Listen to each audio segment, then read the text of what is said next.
2013 में zoom car ने भारत में कदम रखा और सेल्फ ड्राइव कार रेंटल का कॉन्सेप्ट लेकर आया। ग्रेग मोरैन और डेविड बैक द्वारा स्थापित ज़ूम कार का उद्देश्य था भारतीय यात्रा में क्रांति लाना। उस समय जब बहुत से लोगों के लिए कार खरीदना एक सपना था, ज़ूम कार ने एक नया विकल्प पेश किया। बस एक क्लिक पर यूजर्स 1 घंटे के लिए भी कार रेंट कर सकते थे, वो भी अलग अलग तरह की गाड़ियों में से चुनकर। यह उपक्रम था आजादी, सुविधा और सशक्तिकरण की भावना प्रदान करने का।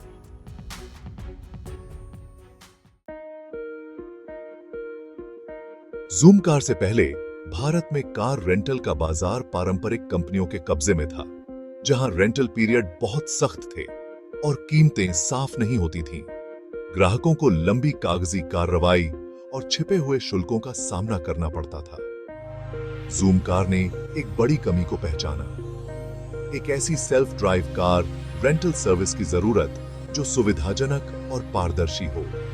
मौजूदा कंपनियां ज्यादातर बिजनेस ट्रैवलर्स और टूरिस्ट्स को ध्यान में रखकर सेवाएं देती थीं, जिससे एक बड़ा वर्ग अछूता रह जाता था।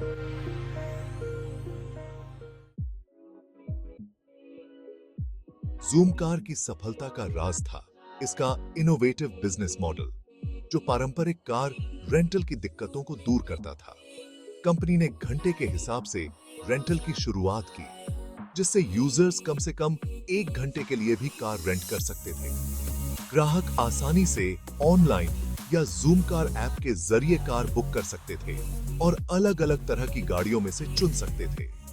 कंपनी की स्पष्ट मूल्य नीति ने छिपे हुए शुल्कों को खत्म कर दिया, जिससे रेंटल की लागत बिल्कुल साफ हो गई। ज़ूम कार का सफर बेंगलोर से शुरू हुआ, जो अपने उद्यमशीलता के लिए जाना जाता है। शहर की ट्रैफिक समस्याएं और युवा वर्कफोर्स ने ज़ूम कार के मॉडल के लिए अनुकूल माहौल तैयार किया। शुरुआत में 7 कारों के बेड़े का तेजी से विस्तार हुआ, क्योंकि ग्राहकों की प्रतिक्रिया बहुत अच्छी रही। 1 साल के भीतर ज़ूम कार ने पुणे और दिल्ली में भी अपनी उपस्थिति दर्ज करा ली और प्रमुख शहरों में फैल गया। कंपनी का विकास स्मार्टफोन के प्रसार, इंटरनेट एक्सेस और शेयरिंग इकोनॉमी को अपनाने से और भी तेज हुआ। शेयरिंग। ज़ूम कार का सफर चुनौतियों से भरा नहीं था। विश्वास कायम करना और उपभोक्ता व्यवहार को बदलना एक बड़ा काम था। लोगों को पारंपरिक कार स्वामित्व को छोड़ने के लिए मनाने के लिए मानसिकता में बदलाव की जरूरत थी। एक ऐसे देश में काम करना जहां अलग अलग सांस्कृतिक मानदंड और अलग अलग बुनियादी ढांचा है, अपने आप में एक चुनौती थी। कई जगहों पर अच्छी तरह से मेंटेन की गई कैरें सुनिश्चित करना और लॉजिस्टिक्स को मैनेज करना लगातार चुनौतियां बनी रही। ज़ूम कार को नियामक अनिश्चितताओं से भी जूझना पड़ा और बीमा और देयता से संबंधित चिंताओं का समाधान करना पड़ा।